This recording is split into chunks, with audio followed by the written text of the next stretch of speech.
Bonjour et bienvenue dans la chaîne Mathématiques Sciences. Aujourd'hui, je vais prendre et expliquer une nouvelle vidéo, cette vidéo donc en mathématiques pour les troisièmes, dans laquelle ici nous allons plutôt revoir comment on peut soustraire des fractions. Alors, dans une prochaine vidéo, on verra le cas avec les nombres relatifs, donc là je mélangerai addition et soustraction. Mais là, on va voir d'abord, comme dans la dernière vidéo, avec seulement des nombres entiers relatifs positifs. Je sais, ça fait beaucoup de mots d'un coup, mais en gros, pour vous simplifier un peu le truc, en gros, qu'avec des nombres entiers, tout simplement. Ok, voilà. Et donc, du coup, positif. Alors, du coup, là, on voudrait calculer puis réduire à chaque fois. Ok, donc là, ce que je vous propose, c'est de mettre la vidéo en pause, de réaliser les calculs, et puis éventuellement de réduire si on peut. Ok, oui, parce qu'il y a des cas, bien évidemment, vous allez me dire, on ne peut pas réduire. Et je suis tout à fait d'accord avec vous. Mais du coup, je vous mets quand même réduire parce que ça doit être, enfin, dans vos têtes, quand on fait des calculs de fractions, il faut que ça vous vienne à l'esprit directement de réduire. Surtout en troisième. Là, on n'a plus forcément le temps de blaguer avec ça. Il faut que ça vous vienne en tête directement. Parce que oui, au brevet, vous savez qu'il peut y avoir des calculs de fractions. Et du coup, si vous ne réduisez pas après, ça ne marche pas. Ok, ça fonctionne pas. Vous gâchez votre exercice, quoi. Ok, parce qu'après, vous vous retrouvez avec des fractions extrêmement géantes par moment. Et après, pour les réutiliser, ainsi de suite, c'est galère parce que vous n'avez pas simplifié. Après, vous cherchez à simplifier par 2, par 3. Enfin, bref, vous voyez ce que je veux dire. Donc, c'est pour ça c'est bien de réduire de temps en temps avant et pas après quand on vous demande de réutiliser, ainsi de suite. Bon, voilà, c'était pour vous montrer un petit peu tout ça. Pour montrer, pour vous parler des fractions en général au brevet, parce que oui, c'est des. Enfin, les fractions, en tout cas, c'est un sujet qui tombe très peu, mais qui, quand il tombe, et il tombe bien, quoi. C'est pas juste des petits calculs là. C'est genre un bon problème où vous devez, par exemple, réutiliser les fractions deux fois. Ok, voilà.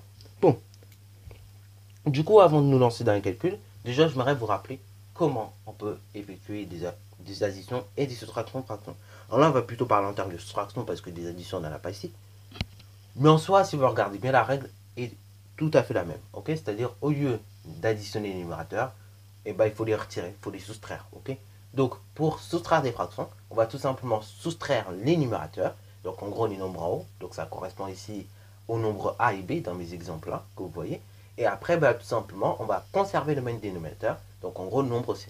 Alors, une petite chose que je ne précise pas assez souvent, mais qui est bon à préciser aussi, c'est que bien évidemment, votre nombre C, donc, qui correspond ici à mon dénominateur, il doit être différent de 0. Oui, parce que si vous avez des dénominateurs égaux à 0, c'est comme si vous additionnez rien, quoi. C'est comme si vous additionnez 25 sur 0.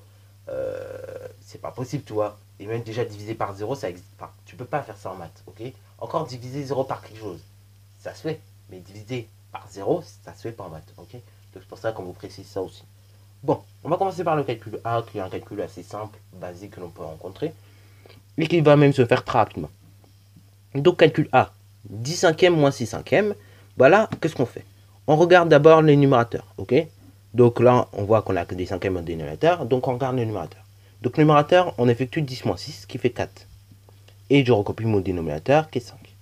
Donc là, le calcul A est égal à 4 cinquièmes. Voilà, donc ça c'est le calcul de base, tout simple, rapide, ok. Voilà, donc ça fait 4 cinquièmes ici, ok. Alors là, maintenant, calcul B, un peu plus complexe, mais qui se fait assez facilement. Là, pareil, nous avons 17 demi moins 5 quarts. Alors là, pareil, il ne faut pas aller trop vite. Faut, surtout si, enfin, ce coup-ci, pardon, il faut bien regarder au niveau des dénominateurs. Là, on a 2 et 4. Donc, du coup, on voit que, du coup, on peut très bien passer de 2 à 4 directement. Donc là, on va multiplier la première fraction par 2 afin d'obtenir des quarts, ok. Voilà. Donc, je recopierai tout bêtement ma seconde fraction après, ok. Tout simplement parce qu'elle est déjà en quart, ok. Donc là, je multiplie ma première fraction par 2 et je vais recopier mon moins 5 quarts, ok.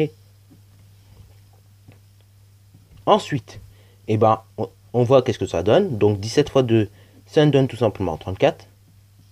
34 quarts moins 5 quarts. Ce qui donne donc, maintenant, un calcul du type A, ok. C'est-à-dire, en gros, il ne reste plus qu'à soustraire les numérateurs ensemble, ok. Donc là, on fait 34 moins 5 qui fait 29. Et donc là, on tombe sur 29 quarts. Alors 29 est un nombre, est ce qu'on appelle un nombre premier, c'est-à-dire c'est un nombre qui se divise par 1 et par lui-même, c'est-à-dire il n'y a pas d'autre diviseur à côté qui puisse se diviser, ok. Donc cherchez bien, mais vous allez voir, il n'y a pas d'autre diviseur qui puisse se diviser. On ne peut pas le diviser par 3 par exemple, on ne peut pas le diviser par 9. Bref, donc 29 est ce qu'on appelle un nombre premier, donc il divise par 1 et par lui-même, ok. Et 4, tout simplement, il divise seulement par 2. Donc là, la fraction est déjà réduite, ok. Maintenant, calcul C. Donc calcul C, un peu plus complexe que le B, mais ça reste toujours dans la même technique, dans le même principe. Donc là, nous avons 10 cinquièmes, moins un quart. Donc là, bah, les deux fractions, vous voyez, ils n'ont pas le même dénominateur. Donc on va déjà chercher à les mettre au même dénominateur. Alors là, on va rechercher ce qu'on appelle un PPCM. Donc ça veut dire plus petit commun multiple. Ok. Donc en gros, on va chercher le petit multiple qui est en commun entre les deux nombres. Ok. Donc en gros, bah, le nombre qui lie finalement 5 et 4. Ok. Donc bah, on va voir. Donc si on regarde la table de 5, 5 fois 1, ça fait 5. 5 fois 2, 10. 5 fois 3, 15. 5 fois 4, 20. Si on regarde la table de 4, nous avons donc 4 fois 1, 1. Enfin 4 plutôt, oui, parce que si 4 fois 1 ça fait 1, on est mal. Donc ça fait, on recommence. Nous avons 4 fois 1, qui fait donc 4. 4 fois 2, 8. Ok, 4 fois 3, 12. 4 fois 4, 16. Et 4 fois 5, 20. Voilà. Donc là, bon, vous voyez que dans la table de 5 et dans la table de 4, on obtient 20. Ok. Donc du coup, bah, on va prendre 20 comme dénominateur commun, tout simplement. Donc c'est parti mon cliquet, ce qui veut dire que je vais multiplier ma première fraction, donc 10 cinquièmes, bah, par 4. Et je vais multiplier ma seconde fraction, 1 quart, par 5. C'est parti mon kiki. Alors là, ce que je fais, bien évidemment, faire les traits de fraction à la règle, c'est propre. Enfin, c'est en fait pour que ça soit propre. Parce que oui, si vous faites les traits de fraction vite fait à la main, par contre, ça ne vous donne pas des trucs trop propres, ok. Alors au tableau, oui, on peut se permettre parce qu'on n'a pas forcément le temps, tu vois. Mais quand on écrit, c'est bien de faire ça comme ça, à la règle. En plus, je trouve que ça fait plus propre. Alors, première fraction, 10 fois 4, ça fait 40. Et 5 fois 4, 20. Donc, nous avons 40 vingtièmes. Après, seconde fraction, 1 fois 5, 5. Et 4 fois 5, ça fait combien? Bah, ça fait tout simplement 20 aussi. Ensuite, bah, on calcule. Hein. Donc, on effectue 40 moins 5, qui fait 35. 35 vingtièmes. Et là, bah, on voit que 35 et 20, ça se divise très rapidement par 5. Donc là, on va réduire la fraction en divisant par 5. Ce qui fait donc 35 divisé par 5, 7. Et 20 divisé par 5, 4. Donc ça fait 7 quarts. Voilà. Et là, nous venons de réduire la fraction, ok?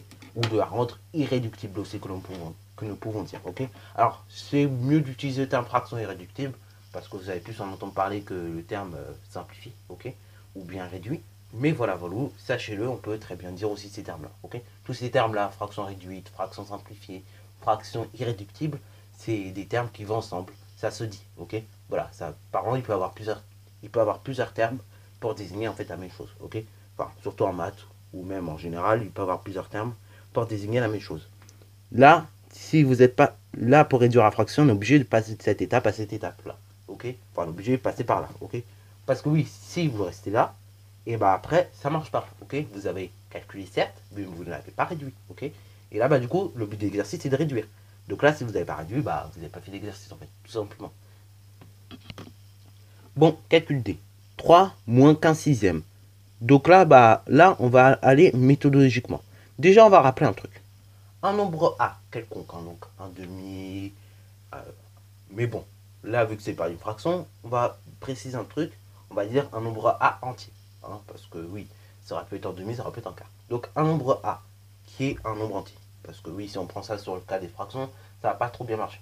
Donc un nombre A, bon, on va dire qu'il est entier, par exemple 2, 4, 6, 8, 12. Et bah, un nombre A, s'il est entier, et ben en fait, ça veut dire que bah, c'est une fraction, ok? Donc un nombre A, c'est la même chose que A sur 1, ok?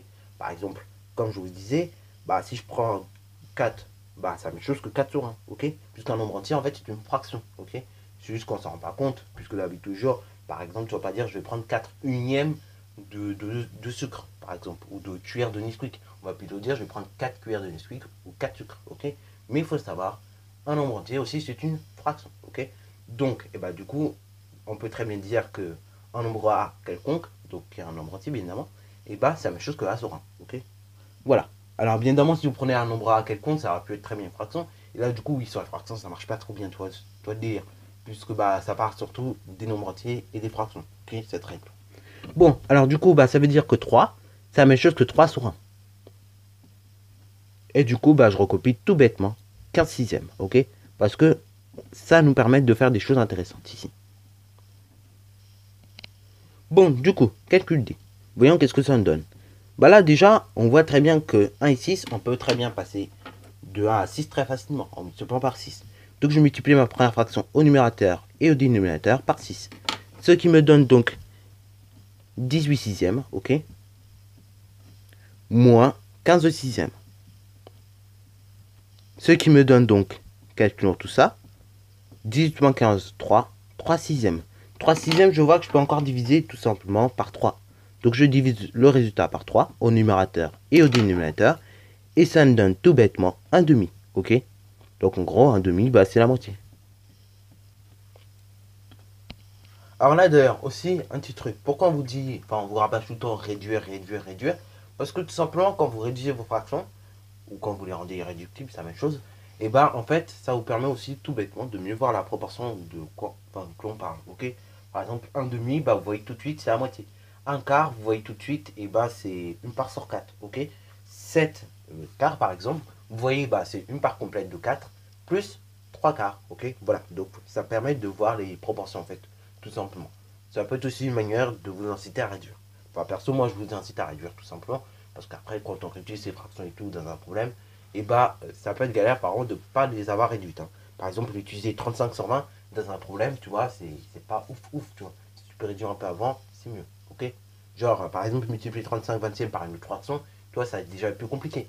Alors que si tu as réduit déjà dès le départ, bah c'est bon, ok. Voilà, voilà. Sur ce, la vidéo est terminée. Donc si tu as bien aimé, n'hésite surtout pas à la liker, commenter et bonne réussite à toi en mathématiques et en sciences.